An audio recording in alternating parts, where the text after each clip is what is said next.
Good morning. Welcome to Stock Market Today. It's Tuesday, August 20th, 2019. I am your host, Dan Russo, Chief Market Strategist at Chaikin Analytics. You can find me on Twitter. I'm at Dan_Russo_CMT. Stock Market Today brought to you today and every day by Chaikin Analytics. Head over to chaikinanalytics.com/today.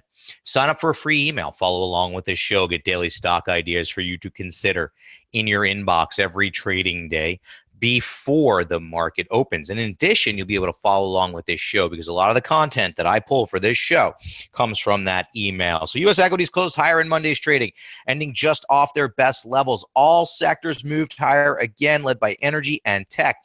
Treasuries were weaker across the curve. 30-year bond is now firmly above 2% after breaching that level late last week. 210 spread is at about 5 basis points after inverting last week. The dollar was stronger versus the yen and the euro. Gold was down 80 basis points, and WTI crude rallied 2.5%, and that helped the energy complex. Main driver of strength in the market was centered around China, where the PBOC unveiled rate reforms to help push borrowing costs lower, kind of joining that parade of countries lowering rates. At the same time, the U.S. has given domestic firms an additional 90 days to deal with Huawei. As we get to the desk this morning, futures are down 10 basis points after U.S. equities rallied over 1% in consecutive sessions for the first time this year. Asian markets were mixed overnight. European equities are mixed to slightly higher. Treasuries are stronger with the curve flattening. The dollar is weaker versus the yen and euro. Gold is up 20 basis points, and WTI crude is flat. So let's dive in, look at the market, see what we have here. Monday follow through on Friday strength is how we're seeing it here. We have a gap open for the S&P 500 into the resistance zone between 2,900 and 2,950. Support remains 2,800 to 2,850 on the downside. And now the 200-day moving average is going to begin to come into play within that support zone as well. One of the concerns that we have so far with this rally is that the RSI has not been able to get above 50. We want to see the RSI shift to bullish ranges to give us an indication that momentum is behind the trend. If momentum's not behind the trend, probability favors it not lasting and likely reversing.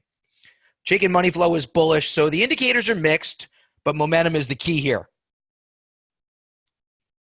We want to watch RSI for our clues. If the market starts to fail at 2950, and the RSI never got much above the 50 mark, probably want to look to raise some cash, get a little bit more defensive. And you can see the sector rotation is pointing to it. We'll take a look at that a little bit later in the show today. Market in a minute now. Stocks follow through on Friday's strength. China joins the ranks of those lowering rates. The Huawei reprieve gives a boost to the tech sector. Relative trends continue to favor defensive sectors. Now, futures do point to a flat open today. As I said, we've been oscillating above and below the zero line this morning, and I've been at it since pretty early. Look at the power bars now for the major indices. The Dow, 9-4, bears to bulls. S&P 500 adds 1.2% yesterday, 101 bears, 91 bulls. Even after a 1.5% pop yesterday, the NASDAQ is still skewed in favor of the bears, 25 to 23. Small caps up 1%. Notice underperforming, back to that trend. 426 bulls, 350 bears, the only major index skewed in favor of the bulls. Bonds downtick, some profit taking there, sending yields higher. Energy was the big leader. Up 2.2% on that rally in crude. But energy from a trend perspective, as those of you who get my note will see this morning, just remains in a dismal downtrend. Continues to be an area of the market that we want to avoid. 19 bearish or very bearish stocks. Only 2, count them, 2 bullish or very bullish stocks. According to the Chaikin Power Bar, small cap stocks remain somewhat more bullish than large cap stocks. Major indexes are mixed. Let's hit our stock of the day now. Auto-generated by our algorithm based on the Chaikin Power Gauge rating. And this is going to be a great example of what we talk about when we say waiting for premium setups in this volatile market. Reliance Steel closed at 98.92, up 1.36% yesterday. Very bullish rating due to very attractive financial metrics, very strong price volume activity, and positive export activity. Stock does have weak earnings performance, but when we roll up the 20 factors, 5 in each of these 4 categories, we come out with a very bullish rating, very bullish stock, strong trend, strong industry group, type of name we want to consider. We can see it here. Look, very bullish, outperforming. Not only is the stock oversold, but the indicator is rounding higher. That will get this green.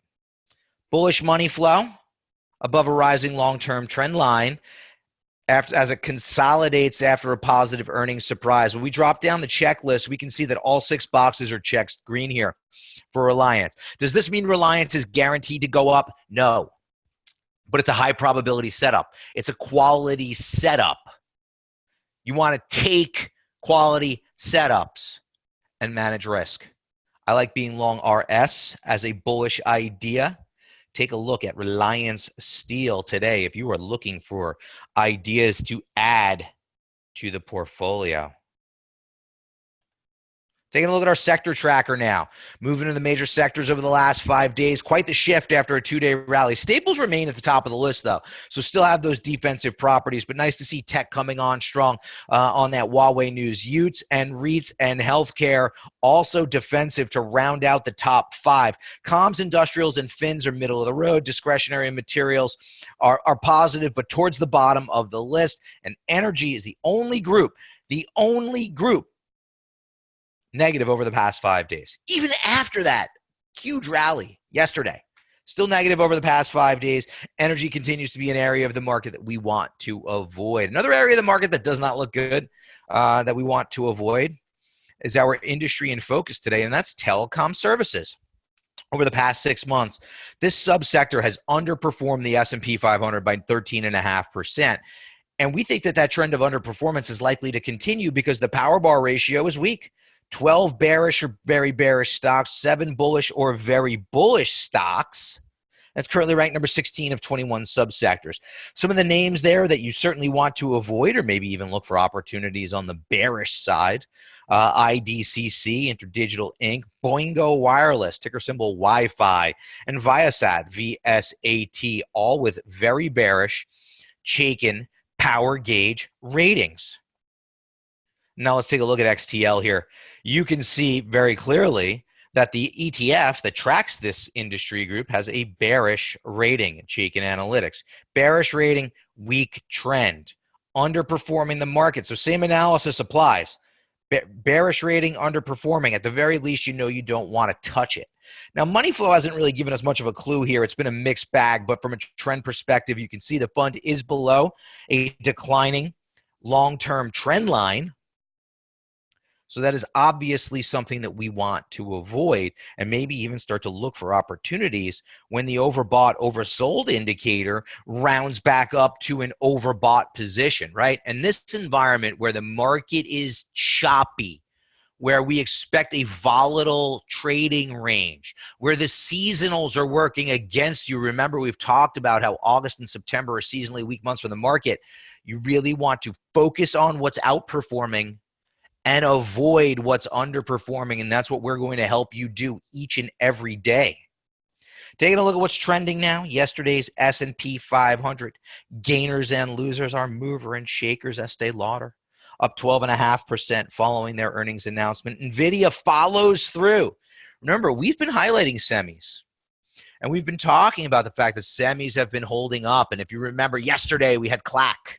And a couple of weeks ago, we had Micron as long ideas. We've been selectively finding the names. For those of you who get my market survival guide last Tuesday, we were highlighting Lam. Stock's been a monster since we called it out, right? Semis are holding up.